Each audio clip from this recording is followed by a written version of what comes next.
Okie dokie. With all the clips being shared around for Spider-Man Across the Spider-Verse, there's two things that have been going through my mind. One, are they really going to show off so much in the trailers? It feels like they're slowly releasing the entire movie piece by piece. Two, this movie looks like it's filled to the absolute brim. Are we sure we're not biting off more Spider-Man than we can chew? Well, after seeing the movie, I can happily say that there's nothing to worry about. Quick recap, some time has passed since the events of Into the Spider-Verse, and Miles Morales is doing his usual, swinging around, punching bad guys, and trying to not get grounded by his parents. Grappling with the idea of whether to come clean and tell Ma and Pa that he's Spider-Man, he suddenly gets to rekindle his long-distance relationship with Spider-Gwen, thus getting dragged back into saving the multiverse from the interdimensional Spot, and perhaps some conflict with his fellow Spider friends. Now, I can't talk about a Spider-Verse movie without mentioning the art. This movie is absolutely gorgeous and a complete spectacle to lay your eyes on. Even before we get to all the craziness, I have to admire the way they use color in this movie. I'm sure you can remember from the first one, but Into the Spider-Verse knew how to just make things pop. From the colorful glitchy multiverse to the neon lit city nightlife. Across the Spider-Verse takes what was great in the first movie and absolutely elevates it. We start off with Spider-Woman, or Gwen Stacy, who is also grappling with the idea of telling her dad who she really is, which is much harder than it sounds when we realize 1, her dad is a by-the-books cop that 2, thinks Spider-Woman killed her best friend Peter Parker.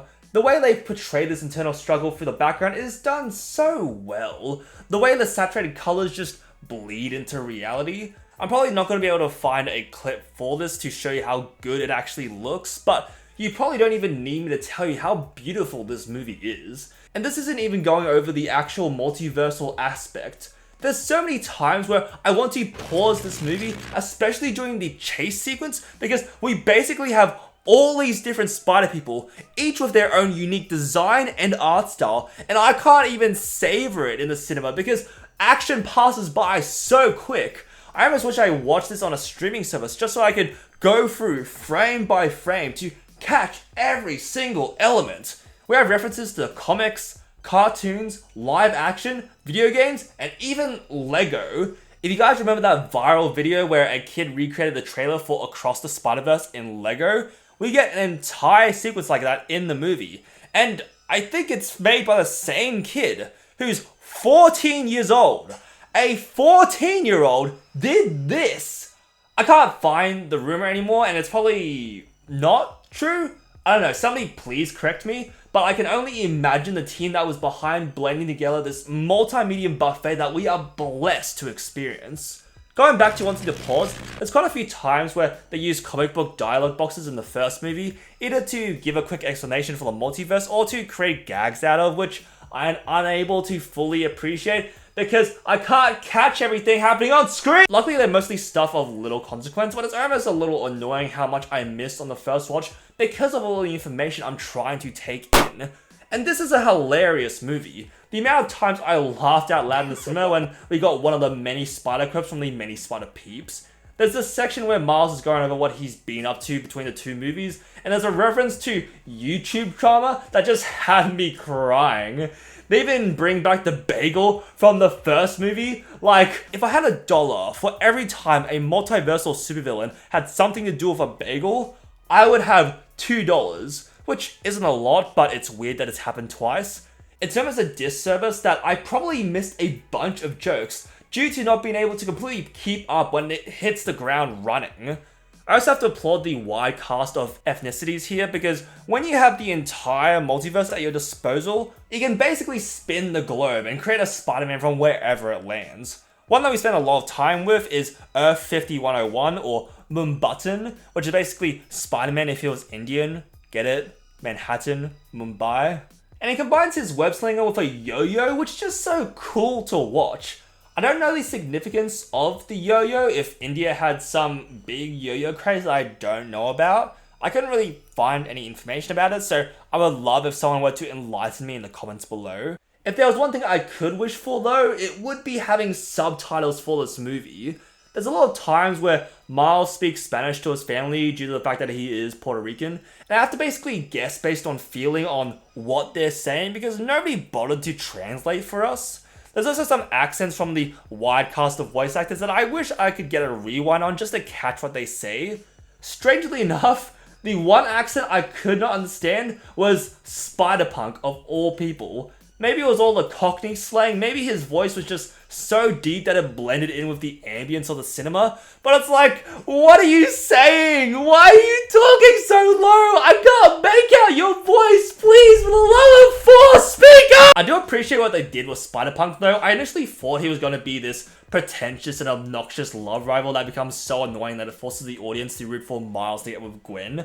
But I came to really love his rebellious attitude, along with the fact that he genuinely looked out for Miles and Gwen, especially during some pretty important sections. I gotta gush again about the art, because Spider-Punk constantly looks like he's been cut out of newspapers and rock posters, and that's such a cool touch. I just wish I could understand him. Somebody, please let me know what he said, I beg! The Spot as well, he honestly plays a smaller part in this movie than I expected, as it's mostly set up for him for Beyond the Spider-Verse, but I have to applaud them for doing what so few actually can, and make the Spot actually interesting.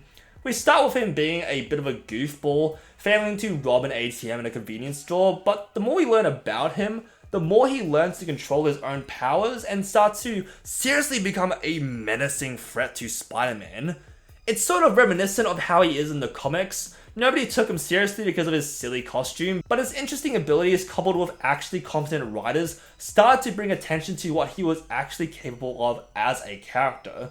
Also, again, I love how he basically looks like half-finished scribbles with guidelines left in his character design. Oh, so cool. I guess Spider-Man 2099 is the actual main antagonist in this movie, and I have to say, he's very he's very mean to poor Miles, which I kind of get if you've seen the movie. I can't go into it too much because of spoilers, but he basically makes Miles question his entire existence. He's also a very menacing individual, being the guy in charge of the Spider-Verse gang that is hunting down our Spider-Man. His claws give him a very bestial presence, which is terrifying to watch as he's chasing down Miles, ripping metal to shreds. I should mention that I almost forgot to talk about the main characters with how much is going on in this movie, because this sequel is another heartfelt journey, mostly focusing on Miles and Gwen. They're both going through similar struggles of figuring out their true selves, stuck between living a normal life and being the Spider-Person of their universe. And the story is constantly trying to make them choose one or the other, through both the choice of whether to reveal their identities to their parents, and the choice of who they can and cannot save. We're seeing some really touching character growth here that really comes together beautifully by the end of the movie. There's also the way this movie incorporates the Spider-Man backstory into its overarching narrative. This is going to get into some spoilers, so skip ahead if you haven't seen the movie yet. Basically, there's this thing called the canon, where specific events are destined to happen in the story of Spider-Man, such as someone close to Spider-Man, like Uncle Ben, will always die to provide the motivation for Spider-Man to become Spider-Man.